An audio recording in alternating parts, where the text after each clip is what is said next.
Hi ಎಲ್ರಿಗೂ ನಮಸ್ಕಾರ. Sandalwood ನ ಪ್ರತಿನಿತ್ಯದ ಸುದ್ದಿಗಳಿಗಾಗಿ ಈಗಲೇ ಸಬ್ಸ್ಕ್ರೈಬ್ ಮಾಡಿ ಹಾಗೂ ಪಕ್ಕದಲ್ಲಿರುವ ಬೆಲ್ ಬಟನ್ ಅನ್ನು ತಪ್ಪದೇ ಕ್ಲಿಕ್ ಮಾಡಿ.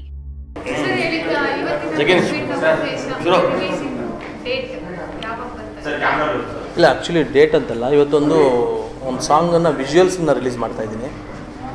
ಇವತ್ತು ಒಂದು ಸಾಂಗನ್ನು ನಿಮಗೆ ತೋರಿಸಿ, ಮತ್ತು ಎಲ್ಲ ಸಾಂಗ್ಸು ಬಿಡುಗಡೆ ಮಾಡಿಲ್ಲ. ದಾವಣಗೆರೆಯಲ್ಲಿ ಒಂದು ಸಾಂಗ್ ಬಿಡುಗಡೆ ಮಾಡಿದ್ವಿ. ಸೊ ಒಂದು ಹಂತವಾಗಿ ಒಂದೊಂದು ಸಾಂಗ್ನ ಬಿಡುಗಡೆ ಮಾಡ್ತಾ ಬಂದಿದ್ವಿ. ಇವತ್ತು ಆಲ್ಮೋಸ್ಟ್ ಎಲ್ಲ ಸಾಂಗ್ನ ಜೂಕ್ ಬಾಕ್ಸಲ್ಲಿ ಮಂಗಳವಾರ ದಿನ ಬಿಡುಗಡೆ ಮಾಡ್ತಾಯಿದ್ವಿ. ಇವತ್ತೊಂದು ಸಾಂಗ್ ವಿಜುವಲ್ ತೋರಿಸ್ತಾ ಇದ್ವಿ. ಐ ಲವ್ ಯು ತೆಲುಗು ಮತ್ತು ಕನ್ನಡ ಎರಡೂ ಭಾಷೆಯಲ್ಲಿ ತಯಾರಾಗ್ತಾ ಇದೆ. ಸಿ ಜಿ ವರ್ಕ್ ನಡೀತಾ ಇದೆ. ಸ್ವಲ್ಪ ತಡ ಆಯಿತು, ಯಾಕೆಂತಂದರೆ ಎರಡು ಭಾಷೆ ಇರೋದ್ರಿಂದ ಅಟ್ ಎ ಟೈಮ್ ಮಾಡಬೇಕು ಅನ್ನೋ ಒಂದೇ ಕಾರಣಕ್ಕೆ ಒಂಚೂರು ತಡ ಆಯಿತು. ಏಪ್ರಿಲಲ್ಲಿ ಅಂತ ಅಂದ್ಕೊಳ್ತಾ ಇದ್ವಿ, ಎಲ್ಲ ಪ್ಲ್ಯಾನ್ ಮಾಡ್ತಾಯಿದ್ವಿ. ಒಂದು ಮಲೇಷಿಯಲ್ಲಿ ಮಾಡಿದ್ವಿ ಅದನ್ನು, ಒಂದು ಇಂಟ್ರೊಡಕ್ಷನ್ ಸಾಂಗು. ಉಪ್ಪಿ ಸರ್ನ ಒಂದು ಬೇರೆ ಸ್ಟೈಲಲ್ಲಿ ಒಂಚೂರು ಡ್ಯಾನ್ಸು ಎಲ್ಲ ಒಂಚೂರು ಹೇರ್ ಸ್ಟೈಲ್ ಎಲ್ಲ ಮಾಡಿ ಒಂದು ಪ್ರಾಕ್ಟೀಸ್ ಮಾಡಿದ್ದೀವಿ. ಅದು ಸಾಂಗು ತುಂಬ ವಿಶೇಷತೆ. ಧನಂಜಯ್ ಅಂತ ಕಿರಿಕ್ ಪಾರ್ಟಿಯಲ್ಲಿ ಒಂದು ಆಲ್ಮೋಸ್ಟ್ ಎಲ್ಲ ಸಾಂಗ್ಸು ಅವರೇ ಬರ್ತಿದ್ದು. ಧನಂಜಯ್ ಅಂತ ಆ ಸಾಂಗ್ ಲಿರಿಕ್ಸ್ ಬಂದು ಧನಂಜಯ್ ಬರೆದಿದ್ದಾರೆ. ಕಿರಣ್ ಆ್ಯಸ್ ಯೂಶುವಲ್ ನಮ್ಮ ತೋಟಂಬೈಲು ಕಿರಣ್ ಮ್ಯೂಸಿಕ್ ಮಾಡಿದ್ದಾರೆ. ಸಾಂಗ್ಸು ಇವತ್ತು ಎಲ್ರಿಗೂ ಗೊತ್ತಿದೆ, ಆಲ್ಮೋಸ್ಟ್ ದೊಡ್ಡ ಮಟ್ಟದ ಹಿಟ್ ಆಗಿದೆ. ಮಾತನಾಡಿ ಮಾಯವಾದೆ ಯೂಟ್ಯೂಬಲ್ಲಿ ಸುಮಾರು 1 ಮಿಲಿಯನ್ಗೂ ಜಾಸ್ತಿ ವ್ಯೂಸ್ ಆಗಿದೆ. ಟಿಕ್ ಟಾಕ್ ಎಲ್ಲ ಅದು ಆಲ್ಮೋಸ್ಟ್ ದೊಡ್ಡ ಸೌಂಡ್ ಮಾಡ್ತಿದೆ. ಆಲ್ಬಮ್ ಆಲ್ಮೋಸ್ಟ್ ದೊಡ್ಡ ಹಿಟ್ ಆಗಿದೆ. ನನಗೂ ಕೂಡ ಒಂದು ಎಕ್ಸೈಟ್ ಇದೆ. ಐ ಲವ್ ಯು ಯಾವಾಗ ಮತ್ತು ಉಪೇಂದ್ರ ಸ್ಟೈಲಲ್ಲಿ ಇರುತ್ತಾ ಅಥವಾ ಚಂದ್ರು ಸರ್ ಸ್ಟೈಲಲ್ಲಿ ಇರುತ್ತಾ, ತುಂಬ ಜನ ಕೇಳ್ತಿದ್ದಾರೆ.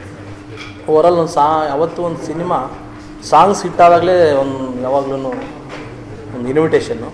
ಸಾಂಗ್ ವಿಷಯದಲ್ಲಿ ಇವತ್ತು ಇಂಟ್ರೊಡಕ್ಷನ್ ಸಾಂಗು, ಒಂದಾನೊಂದು ಕಾಲದಿಂದ ಹಿಂದೆ ಬಂದೇನೋ ಒಂದು ಸಾಂಗು, ಮಾತನಾಡಿ ಮಾಯವಾದೆ ಅಂತಕ್ಕಂಥ ಒಂದು ಸಾಂಗು, ಇವೆರಡೂ ಸಾಂಗ್, ಮತ್ತು ಲವ್ ಅನ್ನೋದು ಒಂದು ರೋಗ ಅನ್ನೋದೊಂದು ಟಿಪಿಕಲ್ ಎರಾಟಿಕ್ ಒಂದು ಸಾಂಗ್ ಇದೆ. ಅದು ಕೂಡ ದೊಡ್ಡ ಮಟ್ಟದ ಹಿಟ್ ಆಗಿದೆ.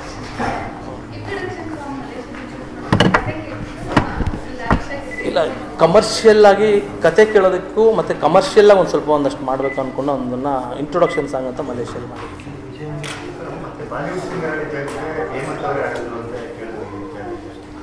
ಇಲ್ಲ, ಯಾರು ಬಾಲಿವುಡ್ ಸಿಂಗರ್ ಆಡಿಲ್ಲ.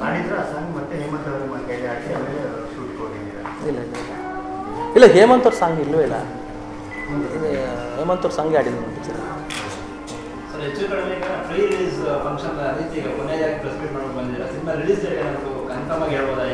ಸರ್ 12ನೇ ತಾರೀಕು ಬಿಡುಗಡೆ ಮಾಡೋದಕ್ಕೆ ನಮ್ಮ ಡಿಸ್ಟ್ರಿಬ್ಯೂಟರ್ಸ್ ಎಲ್ಲ ಕೂತ್ಕೊಂಡು ಮಾತಾಡ್ತಾ ಇದ್ದೀವಿ. ಸೊ ಡೇಟನ್ನು ಈಗ ಹೇಳ್ಬಿಟ್ಟು ಮತ್ತೆ ಮುಂದಕ್ಕೆ ಹೋದಾಗ ಎಲ್ಲೋ ಒಂದು ಕಡೆ ಬಿಸ್ನೆಸ್ಗೆ ನಮ್ಗೆ ಹೊಡ್ತಾ ಬೀಳುತ್ತೆ. ಏಪ್ರಿಲ್ ತಿಂಗಳಲ್ಲಿ ಅಂತ ಅಂದ್ಕೊಂಡಿದ್ವಿ. ಅದು 12 ಆಗ್ಬೋದು ಅಥವಾ ಒಂದು ವಾರ ಹಿಂದೆ ಆಗ್ಬೋದು, ಮುಂದೆ ಆಗ್ಬೋದು.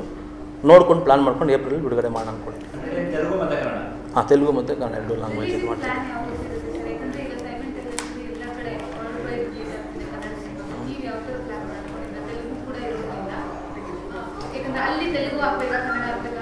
ಅಲ್ಲಿ ಶ್ರೇಯಸ್ ಮೀಡಿಯಾ ಅಂತ ಒಂದು ದೊಡ್ಡ ಈವೆಂಟ್ ಕಂಪನಿ ಇದೆ. ಅವ್ರು ದೊಡ್ಡ ಡಿಸ್ಟ್ರಿಬ್ಯೂಟರ್ಸ್ ಕೂಡ. ಆಲ್ಮೋಸ್ಟ್ ದಿಲ್ ರಾಜು ಸಿನಿಮಾಗಳನ್ನೆಲ್ಲ ಈ ಶ್ರೇಯಸ್ ಮೀಡಿಯಾದವರು ರಿಲೀಸ್ ಮಾಡ್ತಾರೆ.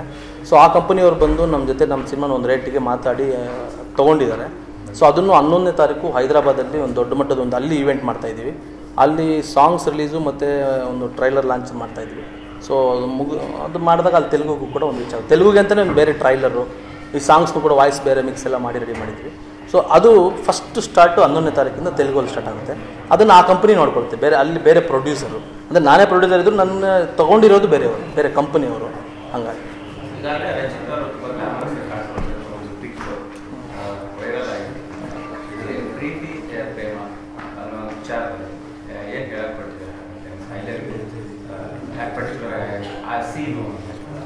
ಸರಿ ಇಲ್ಲ, ಆ್ಯಕ್ಚುಲಿ ತುಂಬ ಜನ ಅದನ್ನು ಗ್ಲಾಮರಸ್ ಅಂತ ಅಂದ್ಕೊಂಡಿದ್ದಾರೆ.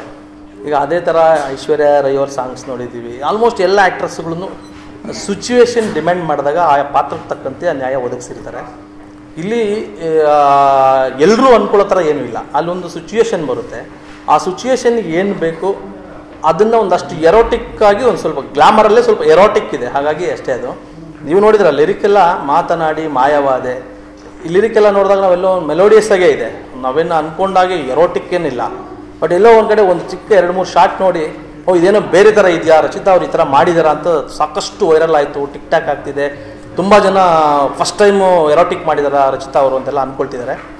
ಒಂದು ಹೇಳ್ತೀನಿ, ಸಿನಿಮಾ ನೋಡಿದ್ಮೇಲೆ ನಿಮ್ಗೆ ಯಾವುದೇ ಈ ಥರದ ಭಾವನೆಗಳು ಇರಲ್ಲ. ರಚಿತಾ ಅವ್ರನ್ನ ಭಾಳ ಮುದ್ದಾಗಿ ಅವ್ರ ಇಮೇಜಿಗೆ ಡ್ಯಾಮೇಜ್ ಇಲ್ಲದೆ ಕತೆಗೆ ಏನು ಬೇಕೋ ಅದನ್ನು ರಚಿತಾ ಅವ್ರು ಮಾಡಿದ್ದಾರೆ.